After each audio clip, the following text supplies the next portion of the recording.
Good morning students. हम to dimension motion कर रहे थे और टू डायमेंशन मोशन क्या है, उसमें विस्थापन, वेग और त्वरण को हमने लिखना सीखा था और बताया था कि इस टू डायमेंशन मोशन में हम दो इंपॉर्टेंट मोशन स्टडी करेंगे। एक तो आपका प्रक्षेप गति और एक आपका प्रोजेक्टाइल मोशन। फर्स्ट तो प्रक्षेप गति या प्रोजेक्टाइल मोशन और सेकंड है आपका वर्ताकार पथ गति या सर्कुलर मोशन। ये दोनों ही किसके एग्जांपल है सर? द्विविमीय गति या टू डायमेंशन मोशन के एग्जांपल। तो हम इन दोनों को डिटेल से पढ़ेंगे तो अपने आप टू डायमेंशन आपको क्लियर हो जाएगा। तो सर प्रोजेक्टाइल मोशन क्या होता है या प्रक्षेप गति क्या होती है? तो देखो इसका मैं डायग्राम बना रहा हूं, डायग्राम के साथ आपको समझा रहा हूं कि सर क्या है।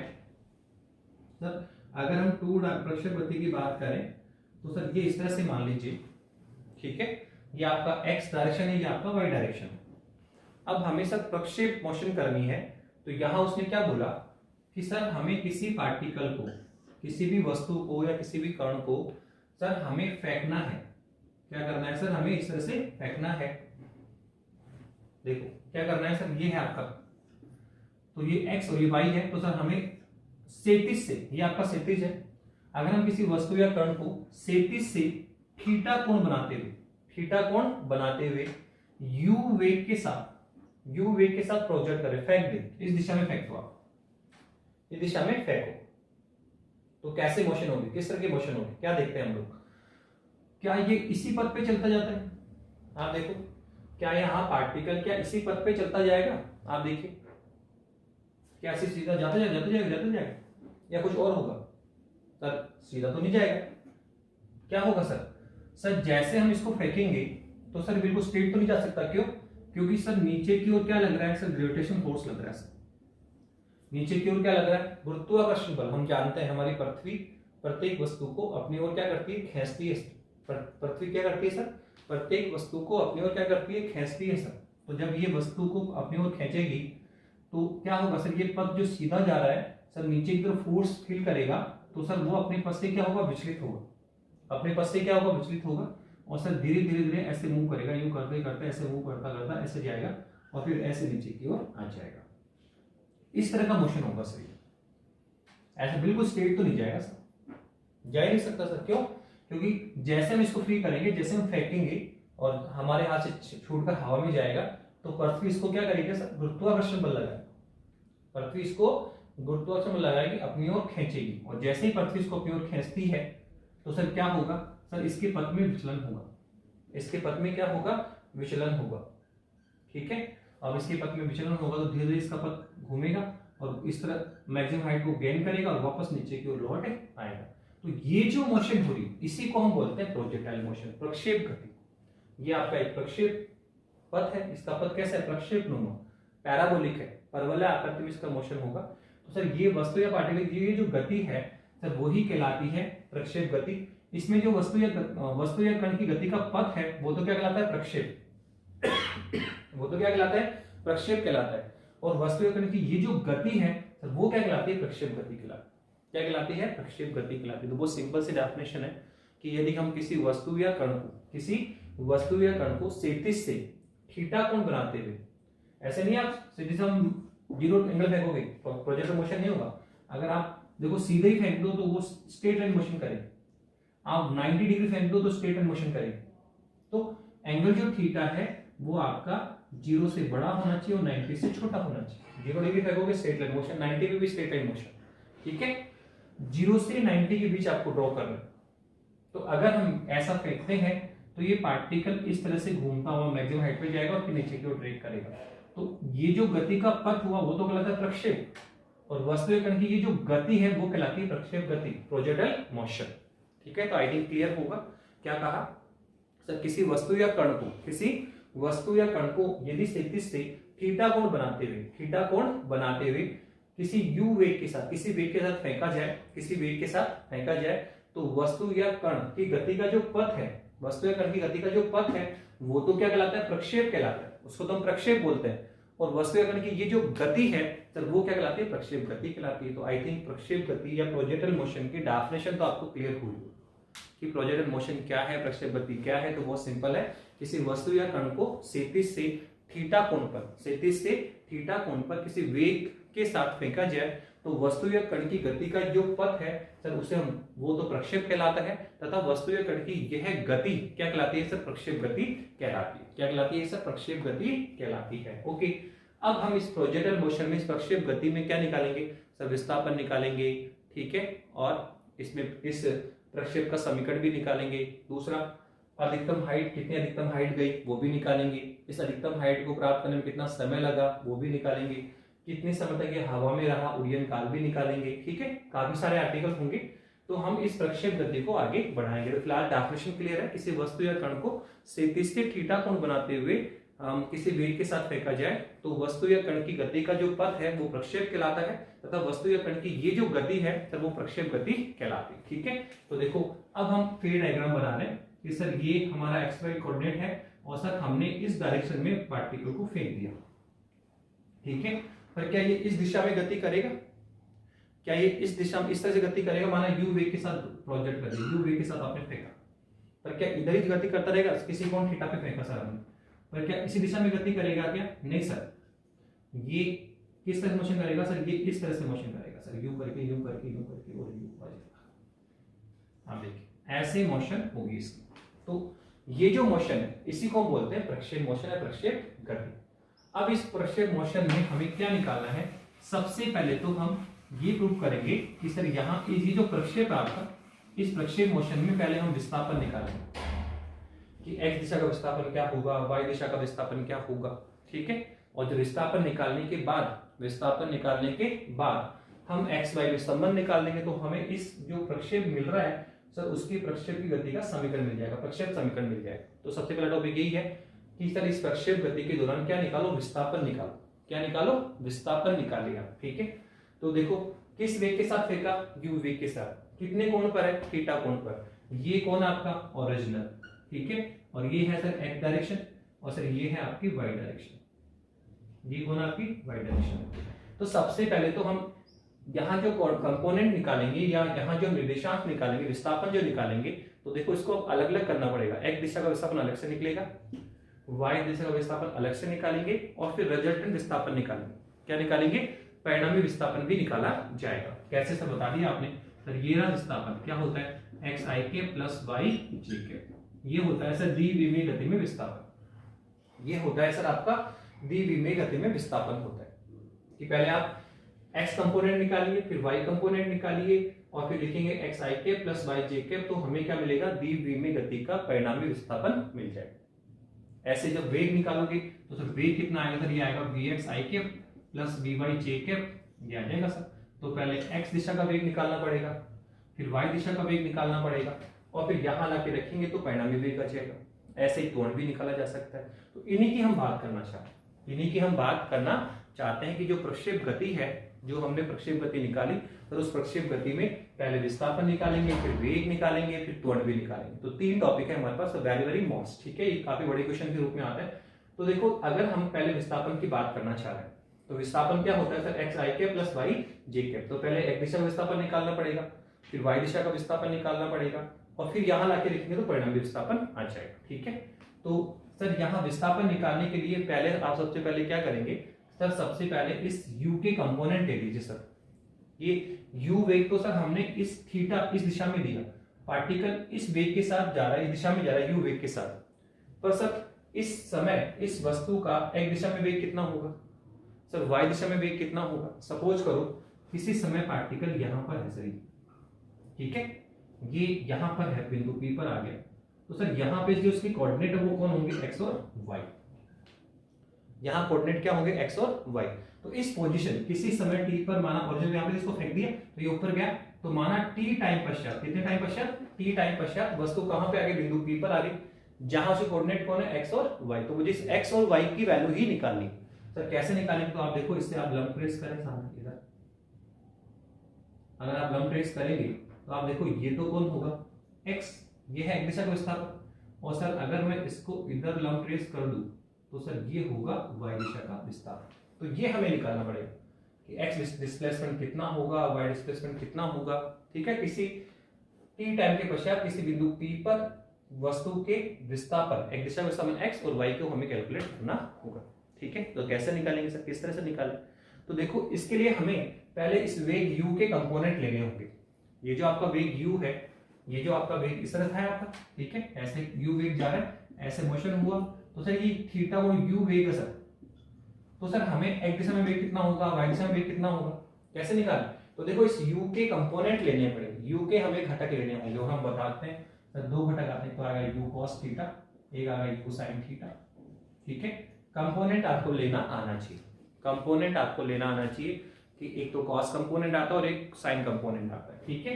कहां पे आएगा सर, ये है u, तो इस ये u जो लंबवत, दो लंबवत दिशाओं के बीच में स्थित होगा, ठीक है। तो इन दो लंबवत दिशाओं में कंपोनेंट आएंगे, एक आएगा u cos और एक आएगा u sin, ठीक है।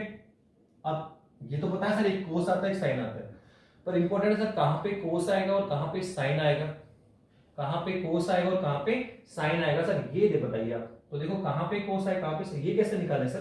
तो इसको निकालने के लिए आप ध्यान रखो कि ये जो हमें एंगल दे रखा है, आप इस एंगल को फोकस करेंगे, ये जो हमें एंगल दे रखा है थीटा, वो किसके साथ बन रहा है, x एक्सिस के साथ बन रहा है या y के साथ बन रहा है? तो देखो ये y के साथ तो नहीं बन रहा सर, ये तो x के साथ बन रहा है। तो जो एंगल हमें गिवन है, जो एंगल हमें दे रखा है, वो जिस अक्ष के साथ बना होता है उधर हमेशा cos कंपोनेंट आता है, उधर हमेशा क्या आता है, cos कंपोनेंट आता है। तो इधर क्या आएगा sir, u cos of theta.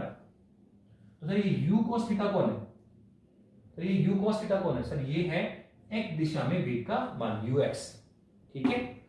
ऐसे सर इसका कंपोनेंट फिर अगर इधर u cos आ गया तो सर y दिशा में कौन आएगा सर, ये आएगा u sin ऑफ थीटा। तो सर ये कौन है सर, ये है y दिशा का वेग। तो सबसे पहले हमें वेग को कंपोनेंट में डिवाइड करना होगा, क्योंकि जब वेग निकालोगे तभी हम विस्थापन निकाल पाएंगे। अभी आगे चल के देखना, विस्थापन निकालने के लिए दूरी, डिस्टेंस निकालनी है, तो वेग इनटू समय, डिस्टेंस या दूरी कैसे, वेग इनटू समय, तो वेग की मुझे आवश्यकता पड़ेगी। तो हमने पार्टिकल को u वेग से फेंका थीटा कोण पर। तो सर ये जो u वेग है सर वो इस दिशा में है, हमें चाहिए x दिशा का वेग, हमें चाहिए y दिशा का वेग। तो हमने क्या किया सर, इस u है सर उसके कंपोनेंट ले लिए, इसको हमने घटकों में डिवाइड कर लिया, और सर इधर कौन आया सर, एक तो आता है u cos और एक आता है u sin। सर कहां पे cos और कहां पे sin आएगा सर, कहां पे cos और कहां पे sin आएगा, तो आप देख लीजिए कैसे, कहां देखेंगे बताइए, कहां पे cos कहां पे sin आएगा। तो अगर हम बात करें कि सर आपको एंगल थीटा देखना होगा कि एंगल जो थीटा गिवन है सर वो किसके साथ बना हुआ है, वो किसके साथ बना हुआ है। अगर वो x के साथ बना हुआ है, ठीक है, जो एंगल थीटा जिस अक्ष के साथ बना होता है उधर ऑलवेज क्या आता है, cos आता है। तो आप देखो ये जो थीटा है वो x के साथ बना हुआ है, उधर क्या आएगा cos, उधर क्या आएगा sin। तो हम देखो इसे कंपोनेंट ले चुके हैं, तो सर इस u कंपोनेंट लेंगे तो इधर तो कौन आएगा, u cos ऑफ थीटा। तो ये कौन है सर, ux, x दिशा का वेग। ऐसे ही सर अगर हम बात करें यहाँ पे सर, ये तो y है सर, यहाँ आएगा u sin of theta, sir ये कौन है, u ऑफ y, ये है सर y दिशा में प्रारंभिक वेग। तो ये पार्टिकल इस तरह से गया, u वेग से फेंका, तो सर इसका x नंबर कितना है, u cos थीटा, ये है सर x दिशा का वेग, और सर ये है y दिशा का वेग, ये कौन है आपका y दिशा का वेग है। ओके, अब हम क्या निकालना चाह रहे हैं सर, x दिशा में विस्थापन निकालिए, सर y दिशा में विस्थापन निकालिए, ठीक है, x दिशा का विस्थापन निकालो और y दिशा का विस्थापन निकालो। तो सर ये जो विस्थापन है वो कितने टाइम तक, हम कह रहे हैं ना कि माना हमने पार्टिकल यहां से फेंका और t टाइम के पश्चात वो बिंदु p पर पहुंच गया। हमने क्या कहा कि माना सर हमने ओरिजिन से फेंका और माना t समय पश्चात पार्टिकल कहां पहुंच गया है, बिंदु p पर पहुंच गया, और उसके कोऑर्डिनेट कितने हैं, x और y। तो सर इस बिंदु का हमें विस्थापन, t टाइम के बाद का विस्थापन चाहिए हमेशा, t टाइम बाद पार्टिकल कहां कितनी दूर चला जाएगा, ये चाहिए सर x।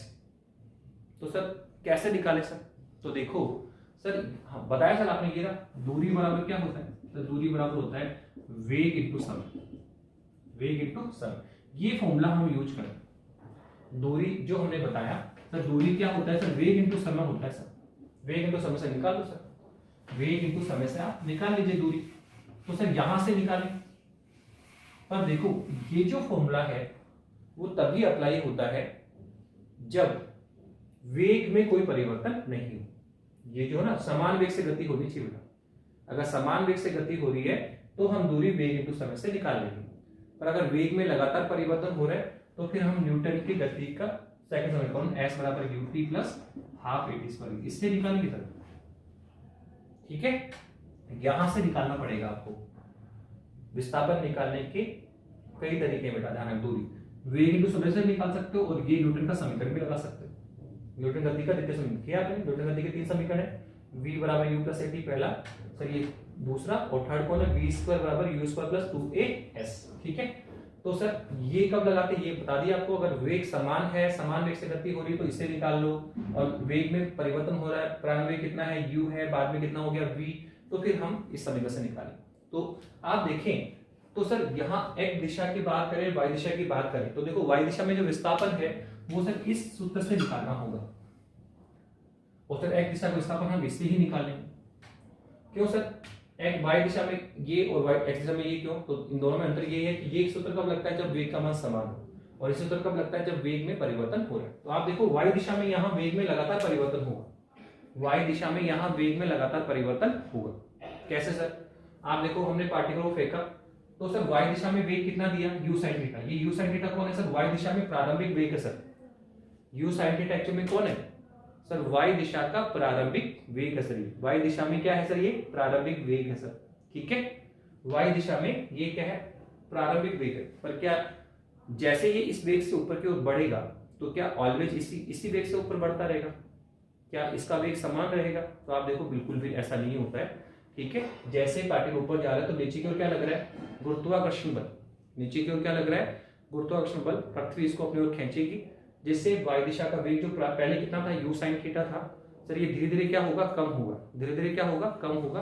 और कम होते होते देखो यहाँ पर इसका ये अधिकतम वेग, ये जो y दिशा में ये अधिकतम इतना ऊपर जाएगा, इसके बाद देखो वापस नीचे आने लग गया बड़ा, तो ये है अधिकतम ऊंचाई। तो इस पॉइंट पर जाकर ये ऊपर जाना बंद कर रहा है। तो यहाँ पर जो y दिशा का अंतिम वेग है सर वो कितना हो गया सर, vy कितना हो गया सर, 0। तो आप देखो यहां से यहां तक पार्टिकल गया, ये यहां से यहां तक पार्टिकल गया, तो प्रारंभ में इसका वेग कितना था, u sin थीटा अधिकतम था। पर जैसे जैसे यहाँ पर गया, यहाँ पहुंचते पहुंचते उसका वेग धीरे धीरे कम हो रहा, कम होते होते कितना हो गया, 0 हो गया। ठीक है, तो y दिशा में वस्तु का मंदन होगा। y दिशा में वस्तु का क्या होगा, मंदन होगा। वस्तु के वेग में लगातार क्या आएगी, कमी आएगी। वस्तु के वेग में लगातार क्या आएगी, कमी आ रही।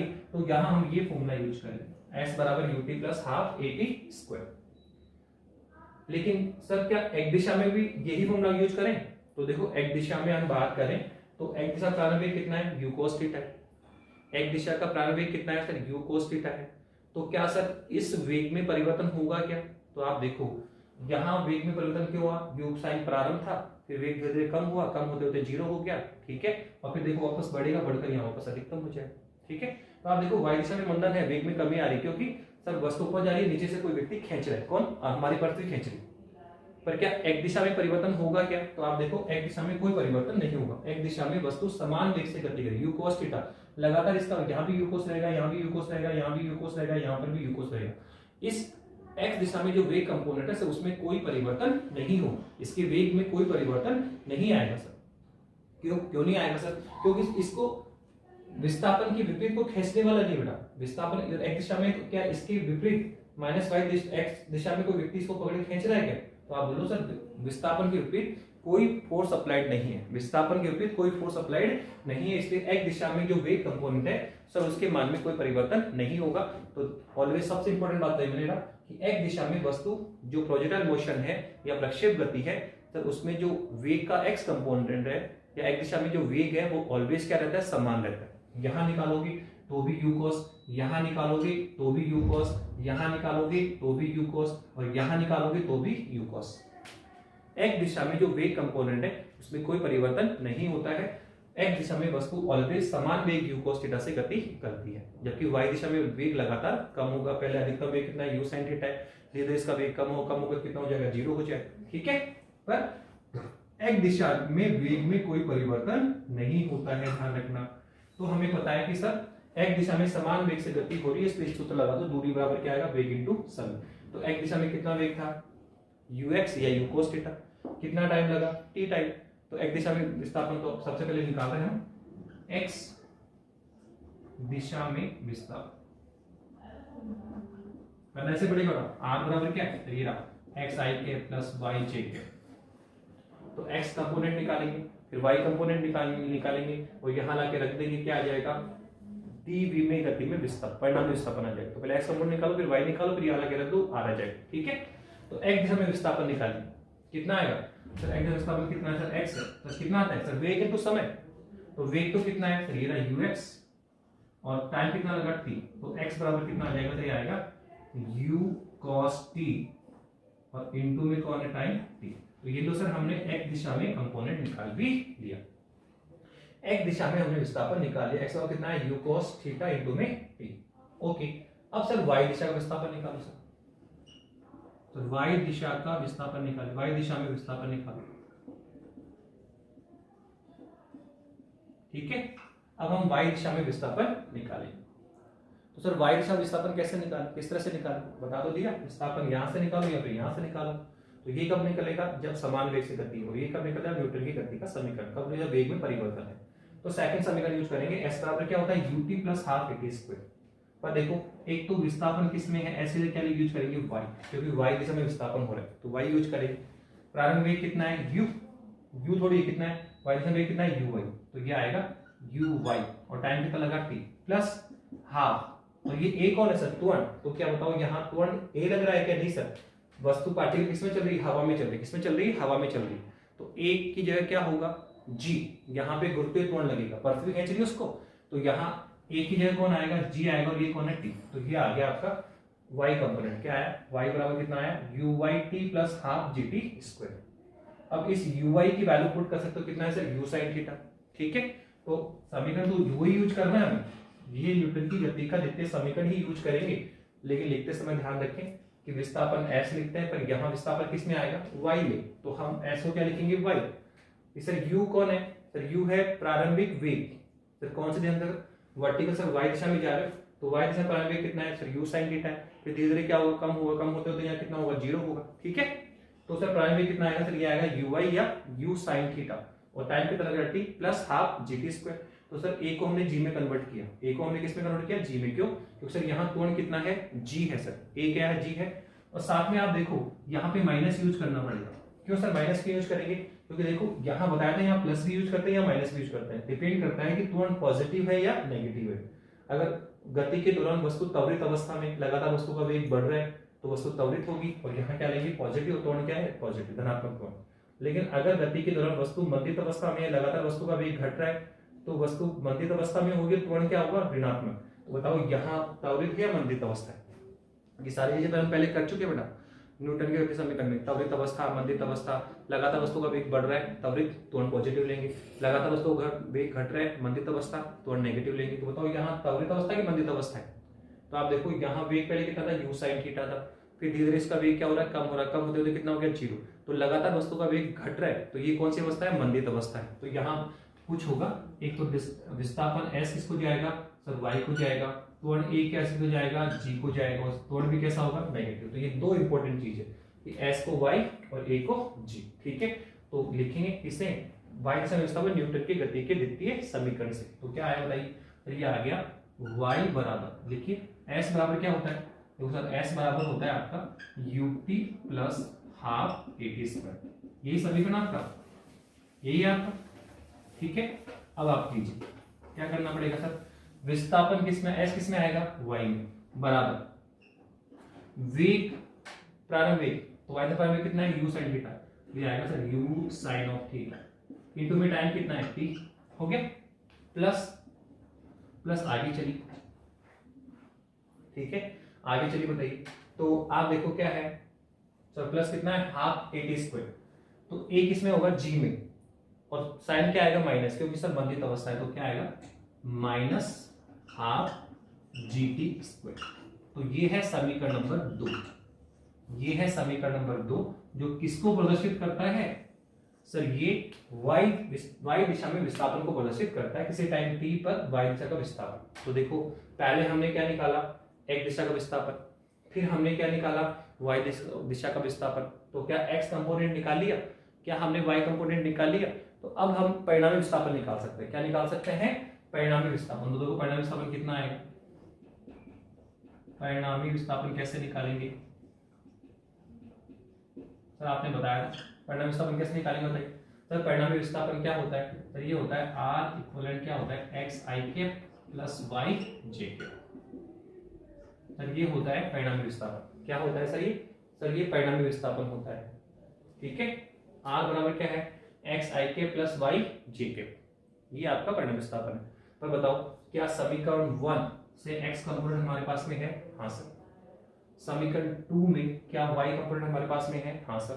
तो ये समीकरण 1 और 2 से मान समीकरण 3 में पुट कर किसकी वैल्यू लिखनी है? सर x का कंपोनेंट भी लिखो और सर y का कंपोनेंट भी लिखिए। x की वैल्यू भी लिखनी है और सर y की वैल्यू भी लिखनी है। तो आप देखो x y की वैल्यू लिखो। तो सर परिणामी विस्थापन r बराबर कितना आएगा? सर ये आएगा आपका u cos of theta t। ठीक है, किसकी वैल्यू लिखनी है आपको? सर हमें x की लिख दो, u cos ऑफ थीटा और इनटू में कौन है? t और कौन है? i cap. ठीक है, प्लस अब y की वैल्यू लिखो कितना है? फिर ये है u sine of theta into में t और माइनस हाफ gt स्क्वायर और साथ में कौन है? j cap. साथ में कौन है? j कैप है। साथ में कौन है आपका? सर j कैप है। ठीक है, तो x कंपोनेंट ले लिया आपने, y कंपोनेंट ले लिया। ओके, अब आप चलिए कैसे करें, किस तरह से करें। ठीक है, तो यहां से आप देखिए कि सर ये हमने परिणाम विस्थापन निकाल लिया। कुछ नहीं किया सर, सबसे पहले x कंपोनेंट निकालने का तरीका पहले पता था। देखो रटना नहीं होता है, चीज को पहले माइंड में रखना होता है। सर 2 डायमेंशन मोशन में डिस्प्लेसमेंट क्या होता है? ये होता है x i के प्लस y j के। तो पहले दिख रहा है कि पहले आपको x कंपोनेंट निकालना पड़ेगा, फिर y कंपोनेंट निकालना पड़ेगा। x दिशा विस्थापन निकालो, y दिशा विस्थापन निकालो। तो पहले हमने x दिशा का विस्थापन निकाला। तो कैसे निकाला? वेग इनटू समय से। क्यों? तो x दिशा में वेग में कोई परिवर्तन नहीं है, समान वेग से गति है, तो वेग इनटू समय से ही निकाला जा सकता है। सेकंड, फिर सर y दिशा विस्थापन हमने किससे निकाला? न्यूटन के द्वितीय समीकरण से निकाल लिया। अब x y की वैल्यू आप यहाँ पुट कर दें तो ये हमारे पास परिणाम विस्थापन आ गया। अब हम चाहे तो इसका परिमाण भी निकाल सकते हैं। जैसे ये वेक्टर फॉर्म में है तो हम परिणामी विस्थापन का परिमाण भी निकाल सकते हैं। क्या निकाल सकते हैं? परिमाण निकाल सकते हैं, परिमाण विस्थापन का परिमाण। ठीक है, r। तो कैसे निकालते हैं? सर बहुत सिंपल है, तो कोई भी ये है r, तो x i के प्लस y j के प्लस z k के। सर इसका परिमाण कैसे आएगा बताया था आपने, वैसे लिखना जैसे किसी वेक्टर का परिमाण निकालते हो आप। तो यहाँ i के साथ में कौन है? x, y के साथ में कौन है? j, k के साथ में कौन है? k। तो इसका परिमाण क्या आएगा? तो ये आएगा x square plus y square plus z square. जैसे हम किसी वेक्टर का निकालते हैं, जैसे नहीं था आपने बताया था, ये वेक्टर a है आपका, तो ax i cap, ay j cap, az k cap हो गया। तो सर इसका परिमाण क्या आता है? ये रूट ऑफ दिस कितना आता है? सर ये आता है ax square, ay square plus az square. हमने भी वेक्टर में बताया था आपको कि कोई भी वेक्टर है, कोई है, उसका परिमाण कैसे निकालते हैं? i के साथ में है कंपोनेंट उसको लेंगे, j के साथ में है उसको ले, और k के साथ में जो कंपोनेंट उसको ले, और सबका वर्ग करके जोड़े, लास्ट में क्या निकालते हैं? रूट। तो ये हमेशा मैग्नीट्यूड मिलता है। तो बताइए यहाँ i के साथ में कौन है? ये रहा u cos theta into t, और j के साथ में कौन है? सर ये रहा कौन है? u sin theta into t minus half gt square. तो सर i के साथ में है उसको लेंगे, j के साथ में उसको लेंगे, दोनों का वर्ग करेंगे और फिर प्लस करेंगे, लास्ट में क्या निकालेंगे? रूट। तो इसका क्या आएगा बताइए? तो ये आएगा रूट ऑफ दिस। सबसे पहले i के साथ में कौन है? सर i के साथ में है, ये आपका आ गया sir u cos of theta into में t का होल स्क्वायर प्लस दूसरा, तो दूसरा ये आ गया कौन है सर? सर दूसरा है u sin of theta into में t minus half gt square का होल स्क्वायर। ठीक है, और दोनों का वर्ग किया और प्लस करके लास्ट में रूट निकाल दिया। तो ये इसका क्या है सर? ये इसका हमने क्या निकाल दिया सर? परिमाण निकाल दिया। क्या निकाल दिया? परिमाण निकाल दिया। तो इस तरह से कि आपको समझ में आया कि प्रोजेक्टाइल मोशन में हमने क्या सीखा था? एक दिशा का विस्थापन निकाला, फिर y दिशा में विस्थापन निकाला, और फिर r बराबर x i के प्लस y j के करके उसका परिणामी विस्थापन भी निकाला, लास्ट में उसका परिमाण भी निकाल लिया। ठीक है, अब देखो यहाँ पे हम छोटा सा टॉपिक और बढ़ा रहे हैं। ये जो प्रक्षेप है, ये जो हमारा प्रक्षेप है सर, यहाँ हम इसकी प्रक्षेप है सर, उसकी गति का समीकरण भी निकालेंगे। यहाँ जो हमने प्रक्षेप बना हमारा गति का, सर ये जो प्रक्षेप बन रहा है सर, उसकी गति का समीकरण भी निकाल सकते हैं। सर गति का समीकरण कैसे निकालेंगे? इस प्रक्षेप का समीकरण कैसे निकालेंगे? प्रक्षेप की गति का समीकरण कैसे निकालेंगे? तो देखो प्रक्षेप की गति का समीकरण निकालने के लिए हमें x और y में संबंध निकालना पड़ेगा। क्या करना पड़ेगा? x और y में संबंध निकालो। अगर आप x और y में संबंध निकाले तो यहाँ जो x और y है, x कंपोनेंट निकाल लिया यहाँ से, ये रहा, y कंपोनेंट से निकाल रखा ये रहा। तो आप किसी तरह से x और y में संबंध निकालो। x और y में अगर हम संबंध निकालेंगे तो सर वो संबंध ही इस प्रक्षेप के गति के समीकरण को प्रदर्शित करेगा। तो अब हमारा नेक्स्ट टॉपिक है प्रक्षेप की गति का समीकरण या प्रक्षेप समीकरण। क्या आप बोल सकते हैं सर? प्रक्षेप समीकरण हमें निकालना है। तो आप देखो प्रक्षेप समीकरण निकालिए, कैसे निकालें।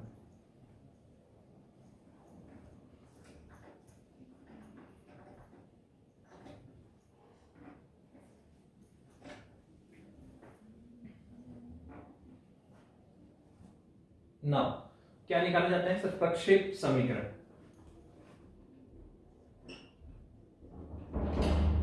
प्रक्षेप समीकरण कैसे निकालेंगे सर? बता तो दिया सर आपने कि आपने एक्स कंपोनेंट निकाल रखा है, हाँ सर। वाई कंपोनेंट निकाल रखा है, हाँ सर। इन दोनों में संबंध निकाल दीजिए सर। इन दोनों में आप क्या करें? संबंध निकाल दें। तो संबंध जो आएगा सर वही प्रक्षेप गति का समीकरण होगा। तो देखो सबसे पहले हम ले रहे हैं ये क्या सर, y इक्विवेलेंट हमने क्या निकाल रखा है सर? y इक्विवेलेंट हमारे पास में है u sin of theta into में कौन है t minus half gt square. कितना है सर?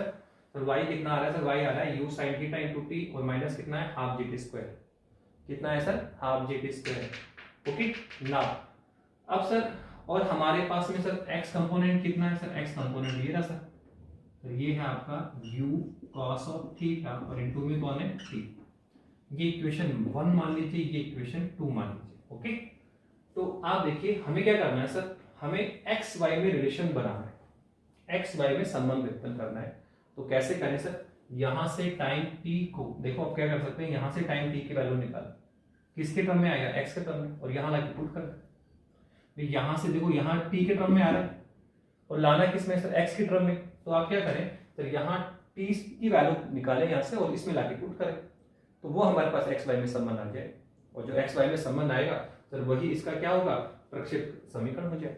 क्या हो जाएगा? तो यहाँ से पहले सबसे पहले यहाँ से हम t की वैल्यू निकालें, तो t इक्विवेलेंट हमारे पास कितना आएगा? तो ये आएगा x upon u cos of theta. t equivalent कितना आ गया sir? x upon u cos theta. Okay अब आप यहाँ से t की वैल्यू उठा के इक्वेशन 1 में पुट कर, यहां से t की वैल्यू उठाएं और इक्वेशन 3 में प्रूव करें। ठीक है, ये समीकरण 3 ले लेते हैं। तो समीकरण 3 में इसको पुट करें तो बताइए कितना आने वाला है सर? ये हमारे पास आएगा y बराबर ये है sir u sin of theta और इनटू में कौन है सर? t। तो t की वैल्यू कितनी है sir? x upon u cos। तो क्या आएगा sir? x upon u cos of theta. t की वैल्यू कितनी आई? x upon u cos theta, फिर माइनस हाफ g और इनटू में कौन है सर? t। सर वापस से t आ गया, तो t की वैल्यू पुट करो, कितना है sir? x upon u cos of theta का होल स्क्वायर। तो हमने कुछ नहीं किया, समीकरण x विस्थापन निकाल रखा है, y दिशा विस्थापन निकाल रखा है और हम x और y में संबंध चाहते हैं। तो यहां से t की वैल्यू निकाली। t इक्विवेलेंट कितना है? x upon u cos। t value कितना है? x upon u cos। उठा के समीकरण यहां लाके पुट करो, तो हमारे पास ये आ गया। तो देखो क्या है, अगर आप सॉल्व करें y इक्विवेलेंट तो कितना आएगा? देखो u से u कैंसिल, एक हो रहा है x और sin अपॉन cos क्या होता है? tan। तो ये आ गया sir x tan theta, x tan theta. Okay फिर माइनस में कितना है? इसको सॉल्व करेंगे तो सर ये आएगा माइनस में gx square upon sir upon में आएगा 2u square cos square theta. तो ये जो समीकरण नंबर 4 है आपका, ये जो समीकरण नंबर 4 है सर वो किसको दिखाता है? आप देखो समीकरण 4 हमें x और y में संबंध को व्यक्त करता है। जो समीकरण 4 है आपका सर वो किसको दिखा रहा है सर? x और y में संबंध को व्यक्त करता है।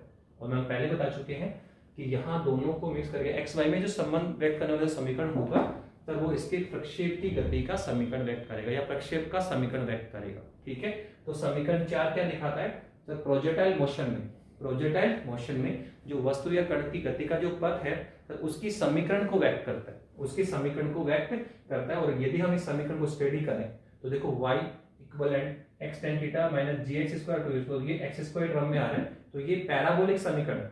आप मैथमेटिकल स्टूडेंट जानते हैं कि ये किसको रिप्रेजेंट करता है सर? ये पैराबोलिक इक्वेशन को रिप्रेजेंट करता है। तो यहां से हमें एक चीज और भी क्लियर हो रही है कि अगर इक्वेशन पैराबोलिक है, परवलय की इक्वेशन है ये, तो हम यहाँ ये भी कह सकते हैं कि यहाँ जो प्रोजेक्टाइल मोशन है सर उसमें गति का जो पथ होता है सर वो कैसा होता है? पैराबोलिक होता है, परवलय आकार का होता है। वो दिख भी रहा है सर, पैराबोलिक बन रहा है सर। ये आपके सारे पैराबोलिक होने वाले इस तरह से। ये वाला बना दो, ये वाला बना दो, ये सब क्या है? परवल है। ये सब के सब क्या है? परवल है। तो देखो यहाँ पर भी कुछ ऐसा ही बन रहा है। तो आप ध्यान रखना, प्रक्षेप गति में जो गति का पथ होता है वो कैसा होता है? पैराबोलिक होता है या परवलयाकृति का। तो जो आपको यहाँ पर भी नजर आ रहा है। तो वेरी वेरी मोस्ट एक टॉपिक हमने कंप्लीट किया कि प्रोजेक्टाइल मोशन, करवाई, और प्रोजेक्टाइल मोशन में हमने क्या निकाल लिया सर? विस्थापन हमने निकाला। प्रोजेक्टाइल मोशन में हमने क्या निकाला? विस्थापन। सबसे पहले एक्स कंपोनेंट निकाला, वेग इनटू समय से निकाला, फिर वाई कंपोनेंट निकाल लिया, और फिर एक्स वाई में संबंध निकाला। वो किसको रिप्रेजेंट करता है? प्रक्षेप गति को। किसको रिप्रेजेंट करता है बताइए सर? ये इसके समीकरण व्यक्त करता है। समीकरण किसका समीकरण है सर? ये पैराबोलिक समीकरण है, जो कि हमें स्पष्ट करता है कि यहाँ जो गति का पथ होगा सर वो कैसा होगा? पैराबोलिक होगा। कैसा होगा बेटा? पैराबोलिक होगा। ठीक है। अब आप थोड़ा सा वेग पे भी काम कर सकते हैं कि एक दिशा में वेग कितना होगा।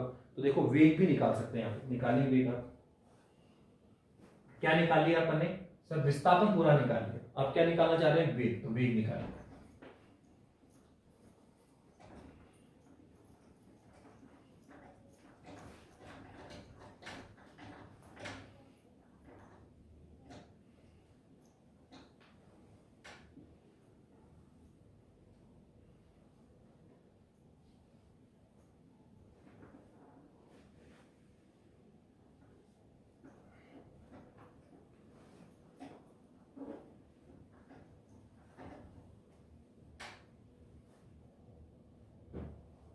देखिए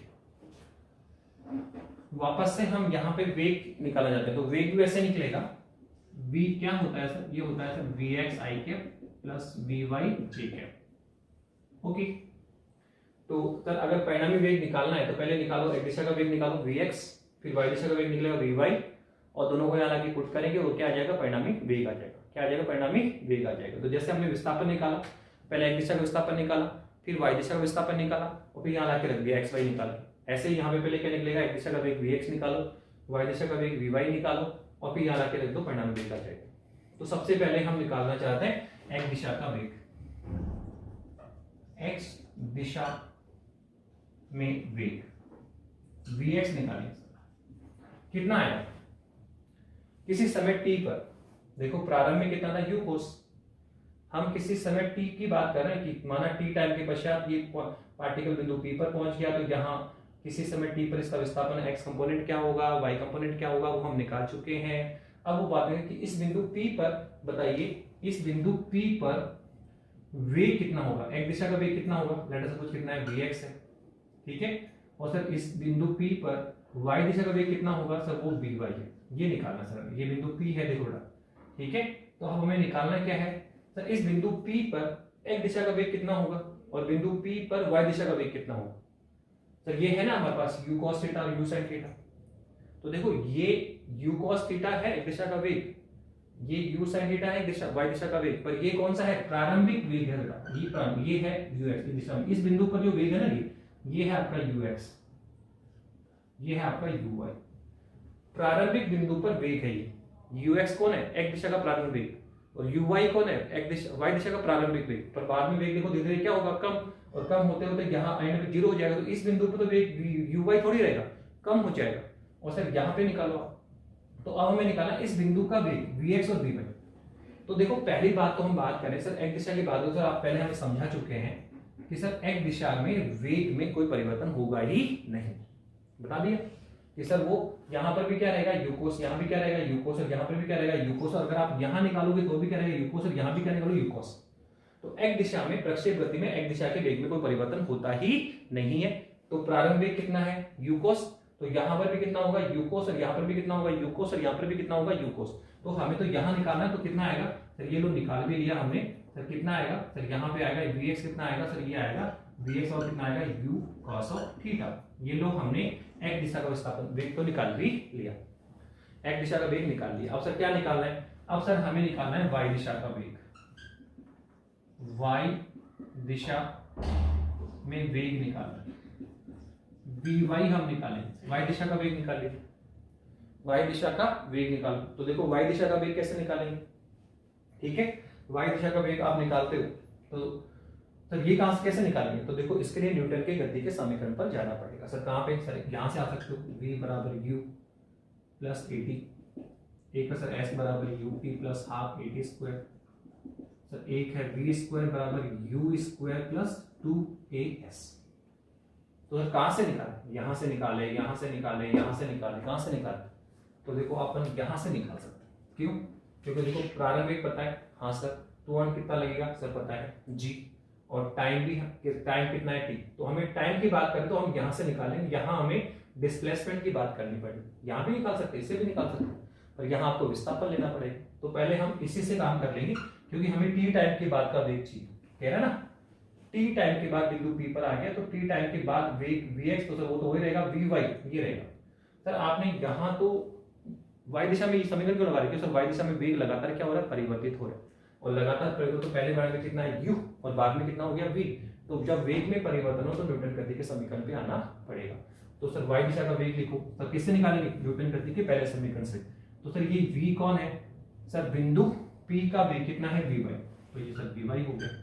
फिर u कौन है, सर u है y दिशा में प्रारंभिक वेग। देखो y दिशा की बात करना, u को उसको भूल जाओ, y दिशा की बात करो तो प्रारंभिक वेग कितना है u sin, बाद में कितना हो गया vy, तो ये प्रारंभिक वेग और ये अंतिम वेग, ये प्रारंभिक वेग और ये अंतिम वेग, वेग धीरे धीरे कम हो रहा है, और यहाँ जाओगे तो कम होते तो जीरो हो जाएगा। तो यहाँ पर, यहाँ नहीं हम लोग, यहाँ पर है, तो यहाँ वेग कितना है u sin, और कम होकर कितना हो गया vy, ठीक है।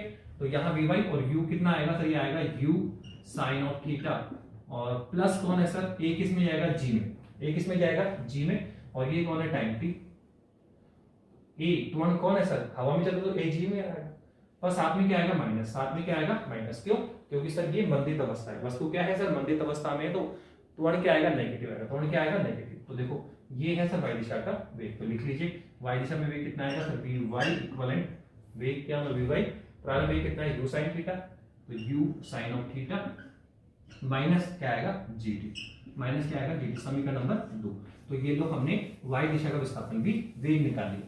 तो पहले क्या निकाला, एक दिशा का वेग, फिर हमने क्या निकाला y दिशा का वेग, अब क्या निकालना है परिणामी वेग। तो बहुत सिंपल है सर, vx निकाल लिया, हाँ सर, vy निकाल लिया, हाँ सर, इसमें लाके रखो आंसर आ जाएगा। तो परिणामी वेग निकाल लीजिए, तो ये लो सर परिणामी वेग निकालो, परिणामी वेग v कितना आएगा सर, ये आ जाएगा आपका vx i cap plus vy j, vx i cap plus vy j cap, दोनों की वैल्यू पुट करो। vx कितना है बताइए सर, ये रहा u cos ऑफ थीटा, और साथ में कौन है sir i cap, plus sir vy की वैल्यू पुट करो, तो सर vy की वैल्यू ये कौन है u sin of theta minus gt का क्या आएगा होल स्क्वायर, ठीक है, होल स्क्वायर नहीं, ठीक है, vy j कैप। तो ये हमने परिणामी वेग निकाल लिया है। तो जैसे हमने विस्थापन निकाला था वैसे ही वेग निकालना है, जैसे विस्थापन पहले x निकाला, फिर y निकाला, और फिर क्या निकाला r, कैसे निकाला सर, ये x i cap plus y j, पहले x निकालेंगे फिर y निकालेंगे, फिर यहाँ रख रख दो,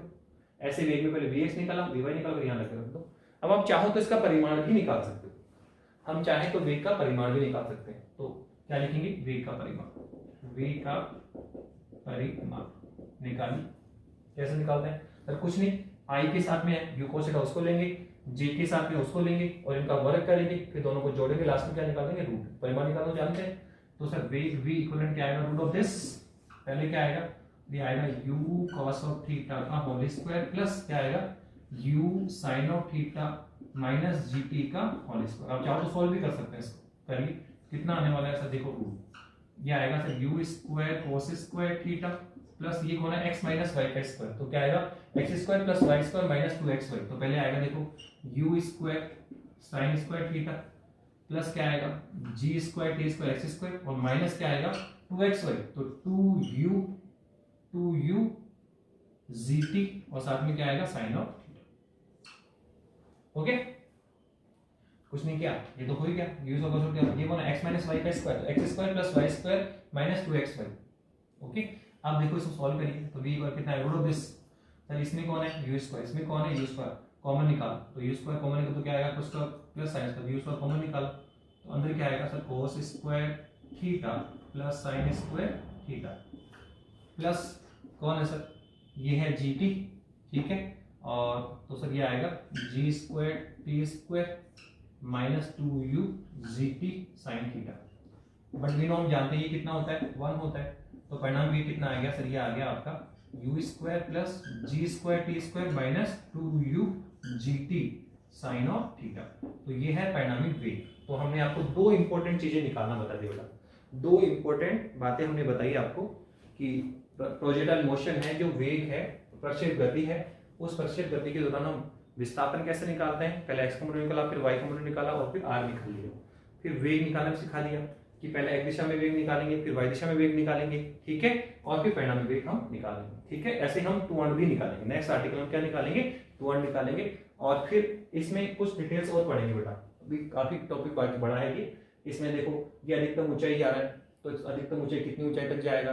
दूसरा, इस अधिकतम ऊंचाई को प्राप्त करने में कितना समय लगेगा। तीसरा, सर ये यहाँ से यहाँ तक हवा में रहता है, तो ये है सर इसका उड्डयन काल, कितने समय तक ये हवा में गति करता है, तो वो उड्डयन काल भी निकालेंगे।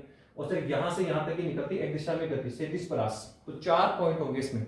एक तो प्राप्त अधिकतम ऊंचाई निकालेंगे, दूसरा अधिकतम ऊंचाई, ये अधिकतम ऊंचाई है, दूसरा अधिकतम ऊंचाई को प्राप्त करने में लगा समय निकालेंगे, तीसरा उड्डयन काल निकालेंगे, हवा में कितने समय रहता है, चौथा सर एक दिशा में जो गति है क्षैतिज परास वो भी निकालेंगे।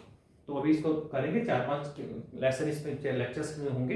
पर very most projectile motion, very most two dimensional motion में एक जो टॉपिक है आपका प्रक्षेप गति, ये बहुत ज्यादा इंपॉर्टेंट टॉपिक है। यहाँ से बड़े क्वेश्चन भी आएंगे, शॉर्ट क्वेश्चन भी आएंगे, न्यूमेरिकल टाइप भी आएंगे, सर्कुलर मोशन भी करेंगे, वर्ती गति भी करेंगे, पर उससे भी ज्यादा इंपॉर्टेंट क्या है आपका प्रोजेक्टाइल मोशन। ओके बेटा, नेक्स्ट टॉपिक बात करें। Thank you.